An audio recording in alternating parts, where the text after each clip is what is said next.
Hello students, आपका chapter number 3 जो हम पढ़ रहे थे उसका आज है हमारा लास्ट लेक्चर, जिसमें हम करने वाले हैं एक छोटा सा टॉपिक एंटरप्रेन्योर के बारे में एंड उसके बाद हम क्वेश्चन आंसर सेशन करेंगे। तो चलिए स्टार्ट करते हैं। एंटरप्रेन्योर्स पढ़ते हैं कि क्या होता है वो। अब हमने एंटरप्रेन्योर के बारे में पढ़ा कि बिजनेसमैन क्या होता है, उसकी क्वालिटीज़ क्या होती है, कैरेक्टरिस्टिक्स क्या होते हैं, फंक्शंस क्या होते हैं एंटरप्रेन्योरशिप के, ये सारी चीज़ें हमने देख ली। अब हमें क्या देखना है यहाँ पे, व्हाट इज़ एंटरप्रेन्योर्स। अब जैसे बिजनेसमैन की बात करें तो वो क्या करता है, रिस्क लेता है एंड बिजनेस में कंटिन्यू कुछ ना कुछ इन्वेंशन करता रहता है, इनोवेशन करता है, R&D करता रहता है, उसके प्रोडक्ट के रिलेटेड, सर्विसेज के रिलेटेड, उसके प्रोसेस के रिलेटेड। ठीक है, तो अब यहाँ पे क्या होगा, ये जो पर्सन है एंटरप्रेन्योर, वो भी कुछ ना कुछ नया करेगा, रिसर्च करेगा, इनोवेशन करेगा। ठीक है, ये सारी चीज़ें वो भी करने वाला है, लेकिन डिफरेंस क्या है कि ये पर्सन रिस्क नहीं लेगा। अब रिस्क क्या है, रिस्क मतलब जो पैसे इन्वेस्ट करने का रिस्क है वो ये पर्सन नहीं लेगा। जैसे नॉर्मल बिजनेसमैन क्या करता है, बिजनेस करने के लिए कैपिटल लाता है एंड दूसरी चीज़ें, दूसरे रिसोर्सेज भी लाता है, मशीनरी लाता है, रॉ मटेरियल लाता है, काफ़ी सारी चीज़ें वो लाता है उसके बिज़नेस को चलाने के लिए एंड बिज़नेस में इनोवेशन करने के लिए। तो अब ये जो पर्सन है वो रिस्क नहीं लेगा। तो ये पर्सन क्या करने वाला है, ये रहेगा एक एम्प्लॉय बिजनेस का। ठीक है, जो कुछ ना कुछ रिसर्च करता रहेगा, इनोवेशन करता रहेगा एंड उसका जो एम्प्लॉयर है वो पैसे इन्वेस्ट करेगा उस रिसर्च के पीछे। जैसे कि हम एग्जाम्पल में बड़ी बड़ी कंपनी की बात करें, मान लो कोई कार मैन्युफैक्चरिंग कंपनी है।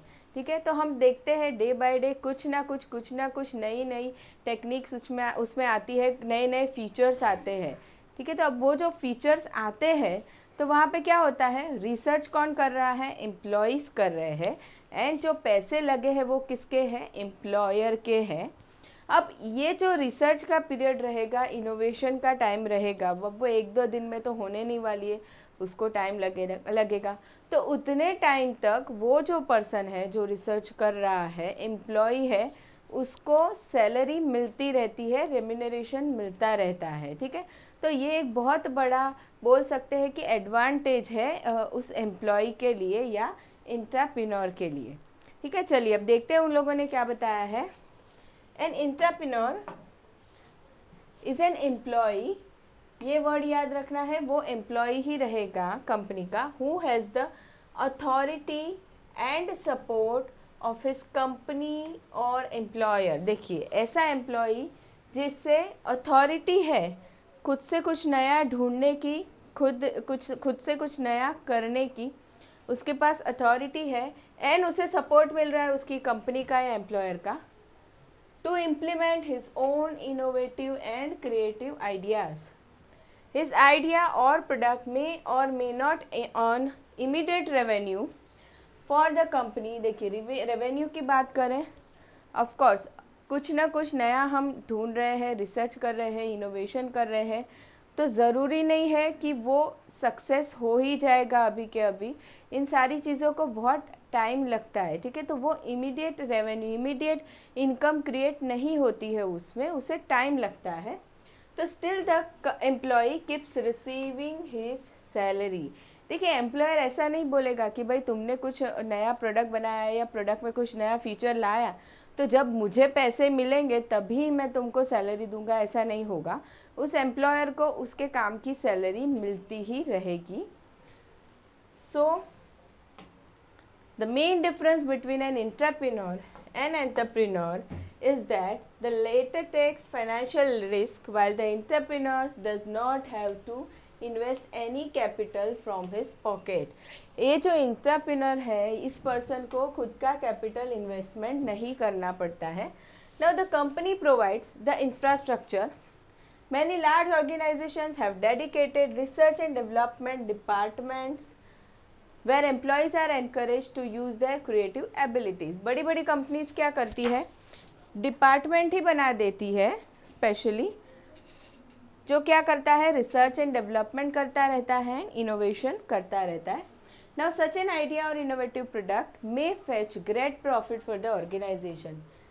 देखिए ज़्यादातर क्या होता है, ये सारी जो हम रिसर्च की बात कर रहे हैं या इनोवेशन की बात करें, वो सक्सेसफुल हो जाती है और वो कंपनी के लिए बहुत ज़्यादा प्रॉफिट लाती है फ्यूचर में। इमीडिएट रेवेन्यू नहीं होगा पर फ्यूचर में बहुत बड़ा प्रॉफिट आता है।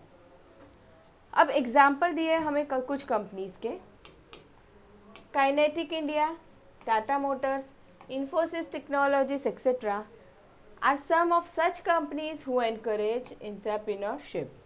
देखिए ये जो कंपनीज़ है ये क्या करती है, एंटरप्रेन्योरशिप को इनकरेज करती है, मतलब उनके एम्प्लॉयज़ को इनकरेज करती है कि कुछ ना कुछ इनोवेटिव करे एंड उनके लिए वो सेपरेट डिपार्टमेंट ही मेंटेन करते हैं।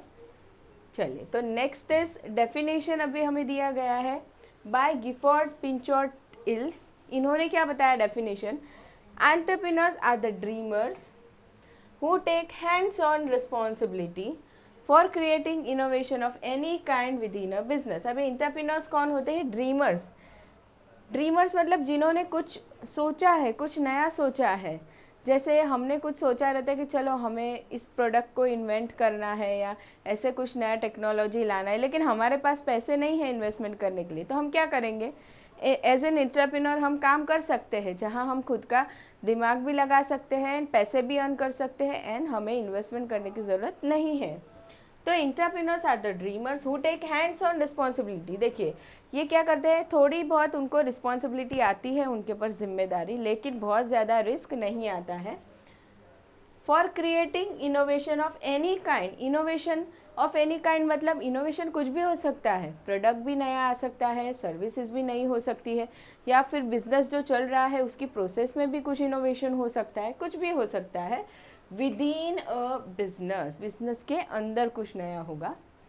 नाउ ये हो गया आपका first definition. Now second is by Hisrich and Peters, entrepreneurship is the entrepreneurship within an existing organisation.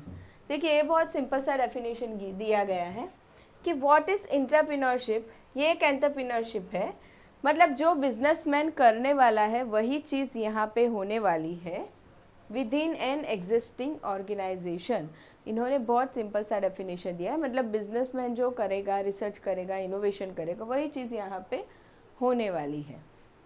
ठीक है, चलिए तो ये हो गए हमारे दो डेफिनेशंस एंटरप्रेन्योर के, एंड इसी के साथ हमारा ये टॉपिक भी ख़त्म हो गया है एंड हमारा चैप्टर भी ख़त्म हो गया है, chapter number 3।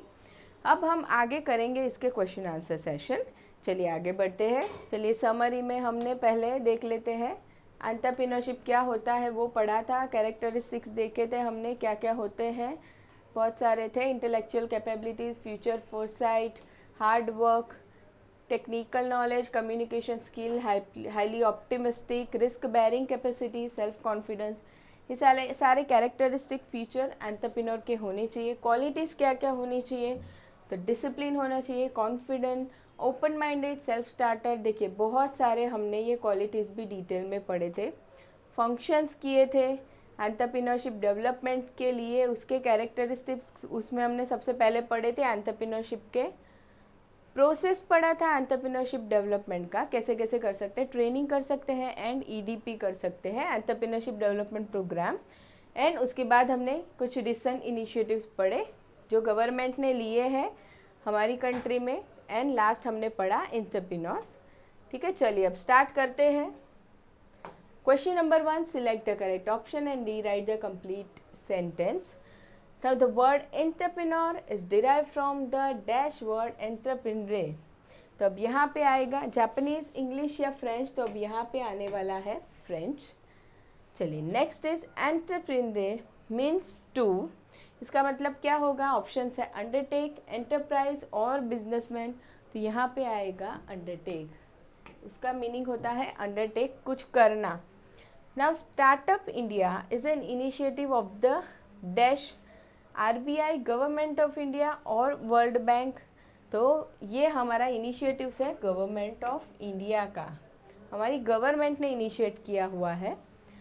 Now next is dash is the idea of bringing urban residents to rural areas by empowering to local communities both socially and economically. ठीक है, अब ये क्या हमने पढ़ा था, किस में पढ़ा था, 3 ऑप्शन है, एग्रो टूरिज़्म, मेडिकल टूरिज़्म और एंटरटेनमेंट। तो अर्बन रेसिडेंट को रूरल एरिया में लाना वो हमारा होगा इन एग्रो टूरिज़्म। ठीक है, चलिए आगे बढ़ते हैं। मैच द पेयर में हमें क्वेश्चंस दिए गए हैं, gap feeling function, entrepreneur, agro tourism, technology and last one is Startup India. तो अब गैप फीलिंग फंक्शन, अब उसके सामने जो हमें ऑप्शंस दिए गए हैं वहाँ पे हमारा सबसे पहला आने वाला है गैप फिलिंग फंक्शन। किसका काम होता है, एंटरप्रेन्योर का, एंटरप्रेन्योरशिप। हमने जो फंक्शंस पढ़े थे एंटरप्रेन्योरशिप के, उसमें से ये लास्ट वन पढ़ा था। उसके बाद एंटरप्रेन्योर, देखिए अभी एंटरप्रेन्योर क्या रहेगा, सेल्फ मोटिवेटेड रहेगा। ठीक है, तो यहाँ पे आने वाला है हमारा self motivated. Now next is agro tourism. अब एग्रो टूरिज़्म में आएगा, what is agro tourism, rural tourism, उसका एक नाम है।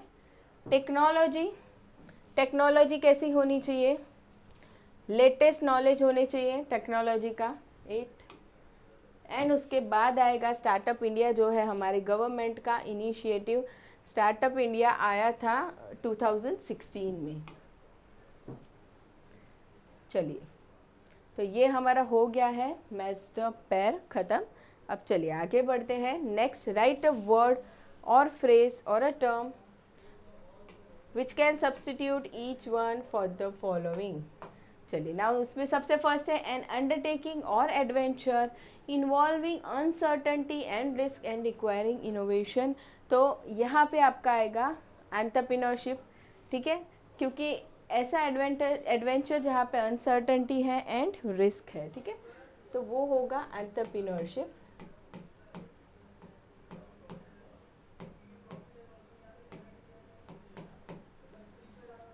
Next is a function of creating something new for an economic activity.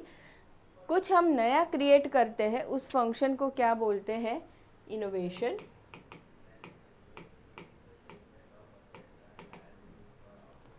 Next is a person who is an innovator who introduces new combinations of means of production. तो ये कुछ meaning है, किसका meaning है हमें याद करना होगा, एंटरप्रेन्योर का।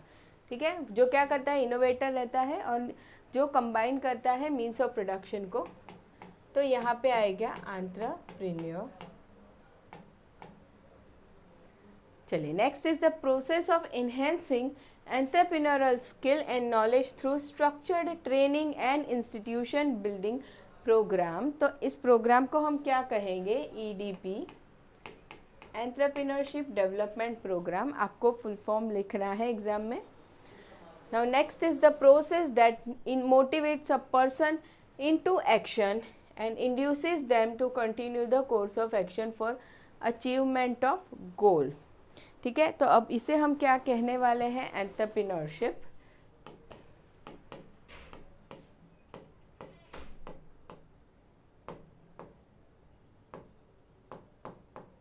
Now next is an employee who has an authority and support of the organization to implement his creative ideas. तो ये तो अभी ही थोड़े टाइम पहले ही हमने पढ़ा, क्या होता है ये, entrepreneur.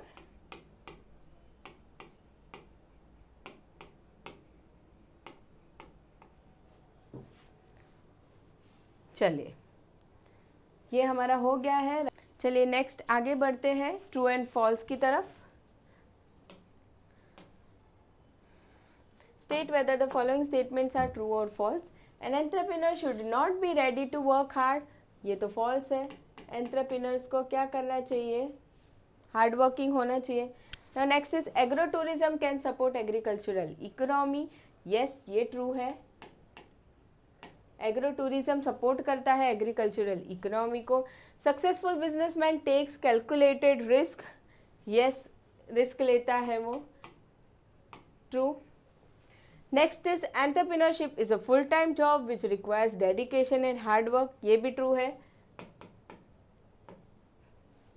Next is Startup India is an initiative of the government of France, तो ये फॉल्स हो जाएगा।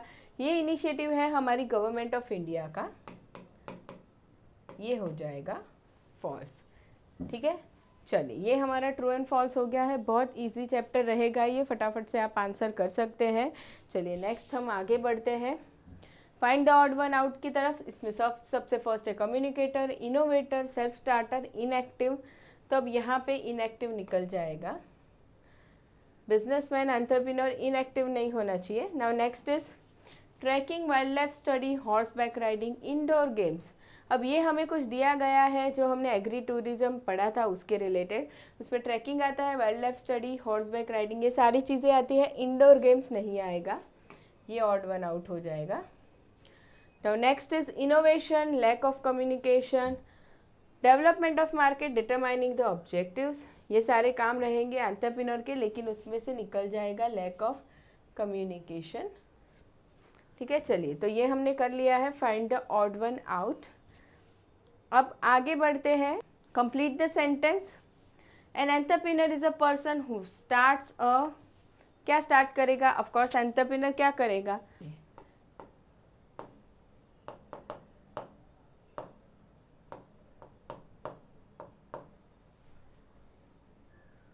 बिजनेस और एंटरप्राइज,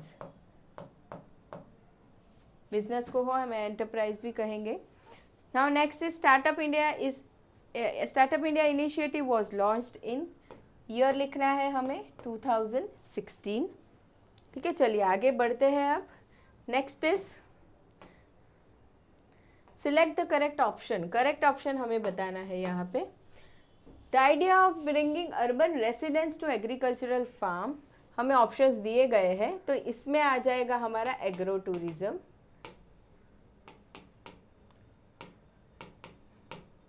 जहाँ पे अर्बन रेसिडेंट्स आएंगे एग्रीकल्चरल फार्म में। Agro tourism is a form of what? Niche tourism. ठीक है, ये बहुत इंपॉर्टेंट हो जाएगा हमारे कंट्री के लिए।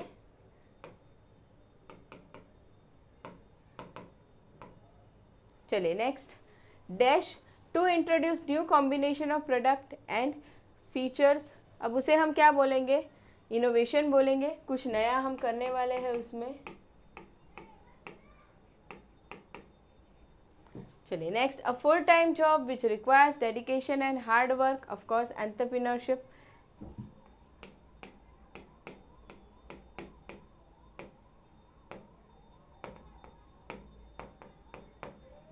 एंटरप्रेन्योरशिप कहेंगे उसे। तो ये हमारा हो गया है सिलेक्ट द करेक्ट ऑप्शन। चलिए नेक्स्ट आगे बढ़ते हैं। आंसर इन वन सेंटेंस, एक एक मार्क के लिए आने वाला है।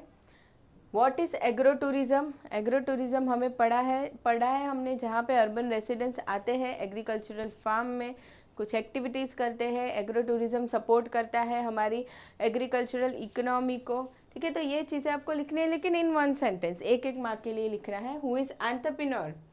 एंटरप्रेन्योर कौन होता है वो भी हम लिखेंगे कि वो क्या होता है, रिस्क लेता है, अलग अलग मीन्स ऑफ प्रोडक्शन के कॉम्बिनेशन करता है, इनोवेशन करता है। Who describe the entrepreneurship as the founding of private enterprise? तो John start.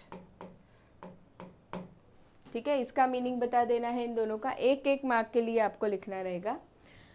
Now next is correct the underline word and rewrite the sentence. The word entrepreneur comes from the dash verb entreprendre, it means to undertake। तो ये German गलत हो जाएगा, यहाँ पे आएगा French. Now next is entrepreneurs try to make home a better place where the needs of consumers can be satisfied। तो यहाँ पे home नहीं आएगा, यहाँ पे आएगा मार्केट। ठीक है, क्या होता है? एंटरप्रेन्योर्स मार्केट को बेटर प्लेस बनाते हैं ताकि कस्टमर को अच्छे से अच्छा गुड्स मिले एंड सर्विसेज मिले। Now next is the loan taken under stand up India scheme is repayable in 10 years. तो स्टैंड अप इंडिया में हमने पढ़ा था कि 10 साल में नहीं 7 ईयर्स में रीपे करना पड़ता है। तो यहाँ पे आएगा 7 ईयर्स। अगर 7 साल में नहीं भर पाते हैं तो एक्सटेंशन मिलता है 18 मंथ्स का, लेकिन रीपेएबल टर्म्स क्या है? 7 साल के अंदर रीपे कर देना है। ठीक है, तो ये हमारा हो गया correct the underline word and rewrite the sentence. Now the next is explain the following terms और कंसेप्ट्स। 2 मार्क के लिए आएगा। एंटरप्रेन्योर एक्सप्लेन करना है, एग्रो टूरिज्म करना है। ठीक है, यहाँ पे एग्रो टूरिज्म का मीनिंग लिख देना है, उसमें क्या क्या एक्टिविटीज़ होती है वो लिखेंगे। स्टार्टअप के बारे में बताएंगे, स्टैंडअप के बारे में, एंड इंट्राप्रेन्योर क्या होता है उसके बारे में भी हम 2-2 मार्क्स के लिए बताएंगे। ठीक है, बहुत ज़्यादा डिटेल में नहीं लिखना है, लेकिन एटलीस्ट 2 से 3 पॉइंट हमें अच्छे से एक्सप्लेन करने हैं यहाँ पे। चलिए, now next is study the following case और situation and express your opinion. Now mister Soham is young MBA degree holder. Mr. Navin is BCom graduate. Now Mr. Soham is willing to start dairy farm at his village. Mr. Navin is willing to work as cashier in private company. Find out the dream of Soham. Soham को क्या करना है? जिसके पास MBA की degree है उसे dairy farm start करना है एट हिज विलेज, तो वो बिजनेस करना चाहता है। ठीक है, तो उसका ड्रीम क्या है उसे पूछा है उन लोगों ने, फाइंड आउट ड्रीम ऑफ सोहम। तो वो क्या करना चाहता है? टू बिकम एंटरप्रेन्योर, ये उसका सपना है। ठीक है,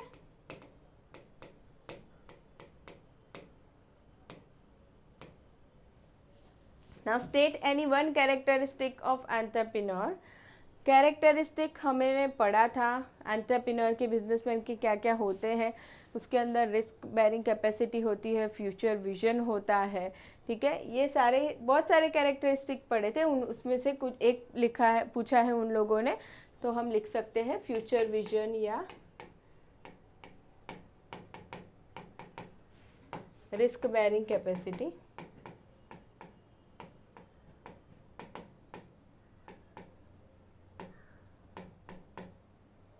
ठीक है, ये हो गया हमारा। ना to become successful entrepreneur which qualities mister Soham should have. Qualities भी हमने बहुत सारी पढ़ी थी। ऑप्टिमिस्टिक होना चाहिए, ठीक है, और डिसिप्लिन होना चाहिए, सेल्फ स्टार्टर होना चाहिए, कॉन्फिडेंट होना चाहिए। तो वो क्वालिटीज़ हम कुछ यहाँ पे लिख सकते हैं, जैसे कि ऑप्टिमिस्टिक, सेल्फ स्टार्टर, कॉन्फिडेंट। ठीक है, ऐसी बहुत सारी पढ़ी थी हमने, आप लिख सकते हो, आपको जितनी भी याद हो उतनी। ठीक है, तो ये हो गया हमारा केस स्टडी यहाँ पे ख़त्म। Now next is answer in brief. Briefly answer करना है हमें। यहाँ पे सबसे फर्स्ट है define entrepreneur, explain functions of entrepreneur. तो डिफाइन करेंगे हम सबसे पहले डिटेल में एंटरप्रेन्योर क्या होता है, एंड उसके हम फंक्शंस लिखेंगे। ठीक है, फंक्शंस हमने डिटेल में पढ़े हैं लेक्चर में, आपको उसको यहाँ पे एक्सप्लेन करना है। नेक्स्ट है define entrepreneur and explain qualities of successful entrepreneurs. Qualities भी बहुत सारी दी गई है हमें, क्या क्या होती है उसकी एंटरप्रेन्योर की, तो वो भी हमें यहाँ पे डिटेल में एक्सप्लेन करनी है, जिसे हमने लेक्चर में ऑलरेडी पढ़ा हुआ है, तो आप वहाँ पे रेफ़र कर सकते हैं। Now next is justify the following statements. अब यहाँ पे हमें क्या करना है, जो स्टेटमेंट्स हमें दिए गए हैं उसे हमें जस्टिफिकेशन देना है कि भाई ये स्टेटमेंट ट्रू क्यों है। चलिए, entrepreneurship is the best source for self employment. तो अब यहाँ पे हमें क्या लिखना है, सबसे पहले हम एंटरप्रेन्योर के बारे में लिखेंगे, व्हाट इज़ एंटरप्रेन्योर, उसका मीनिंग लिखना है। उसके बाद एंटरप्रेन्योरशिप के बारे में बताना है।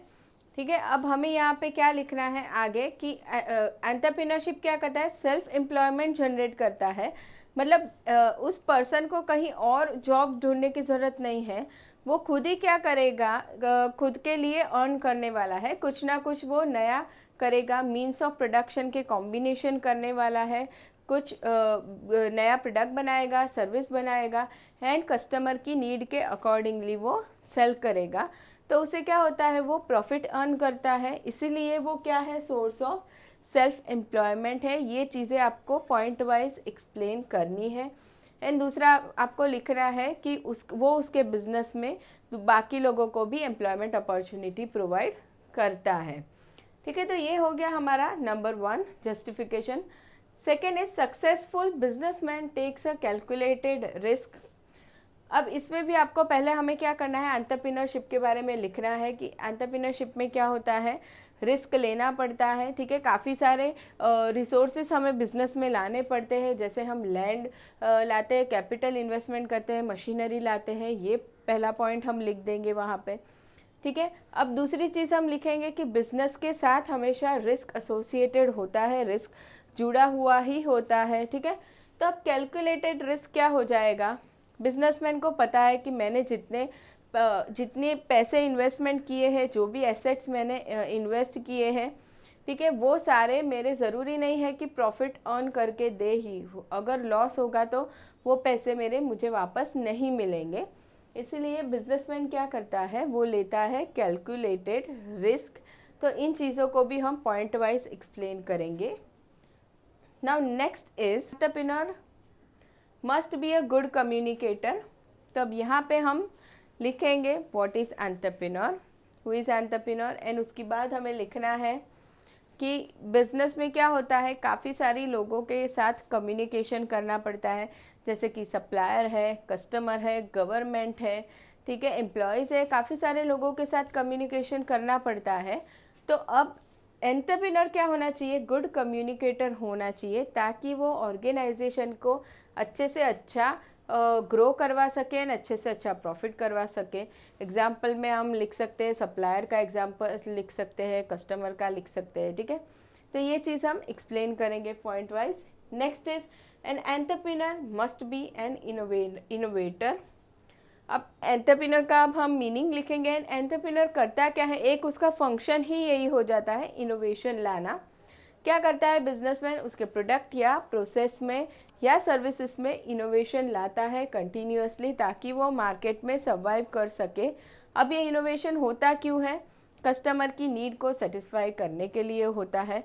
ठीक है, तो क्या करता है बिजनेसमैन, उसके पास जो भी रिसोर्सेज अवेलेबल है, अलग अलग मीन्स ऑफ प्रोडक्शन है, उसका वो अलग अलग कॉम्बिनेशन करता है एंड कुछ ना कुछ नया नया इनोवेशन लाने की ट्राई करता है। ठीक है, तो ये हो जाएगा हमारा fourth justification, an entrepreneur must be an innovator. Now next is with creativity farmers can expand their agro tourism business. देखिए, अब यहाँ पे हम क्या करेंगे, सबसे फर्स्ट हमें एग्रो टूरिज्म का मीनिंग लिखना है। ठीक है, उसका मीनिंग लिखेंगे, डेफिनेशन लिखेंगे, एंड उसके बाद अब यहाँ पे उन लोगों ने क्रिएटिविटी की बात की है, इसीलिए एग्रो टूरिज्म में हमने जितनी भी चीज़ें पढ़ी थी, जो भी एक्टिविटीज़ के बारे में हमने पढ़ा था कि वहाँ पे जो भी एक्टिविटीज़ कस्टमर्स को दी जाती है करने के लिए, वो सारी ही एक्टिविटीज़ हम पॉइंट वाइज एक्सप्लेन करेंगे। वो उनकी क्रिएटिविटी दिखाता है कि उन क्रिएटिविटी की वजह से क्या होता है, अर्बन रेसिडेंट्स ज़्यादा से ज़्यादा एग्रीकल्चरल फार्म में आते हैं, जिसकी वजह से एग्रीकल्चरल इकोनॉमी डेवलप होता है। ठीक है, तो वो एक्टिविटीज़ को हमें यहाँ पे एक्सप्लेन करना है इन डिटेल। ठीक है, तो ये हो गया हमारा justify the following statements. Now next is attempt the following. उसमें सबसे फर्स्ट है explain the characteristics of entrepreneurship development. तो ये हमने पढ़ा था कैरेक्टरिस्टिक्स एंटरप्रेन्योरशिप का बारे में। What is entrepreneurship development programme, EDP हमने पढ़ा था, जिसे हमें एक्सप्लेन करना है डिटेल में। उसके ऑब्जेक्टिव्स वगैरह हमने पढ़े थे, क्या उसके स्टेप्स रहते हैं वो भी यहाँ पे हम लिखेंगे। Now next is answer the following, long answer रहेगा यहाँ पे आपका। Define entrepreneur, explain characteristics of entrepreneur. तो यहाँ पे एंटरप्रेन्योर का मीनिंग लिखना है, डेफिनेशन लिखना है, हमने पढ़ा है ये सारी चीज़ें, लेक्चर में डिटेल में की है। उसके बाद हम कैरेक्टरिस्टिक्स लिखेंगे एंटरप्रेन्योर के, सारे ही कैरेक्टरिस्टिक्स हमें यहाँ पे डिटेल में लिखने होंगे, पॉइंट वाइज एक्सप्लेन करना होगा। Next is define entrepreneur, explain its function. Same entrepreneur का हम मीनिंग लिखेंगे, डेफिनेशंस लिखेंगे एंड उसके सारे फंक्शंस हम डिटेल में सारे ही पॉइंट्स एक्सप्लेन करेंगे। ठीक है, चलिए, तो इसी के साथ हमारा चैप्टर नंबर 3 ख़त्म हो गया है स्टूडेंट्स। नेक्स्ट लेक्चर में हम स्टार्ट करने वाले हैं चैप्टर नंबर 4।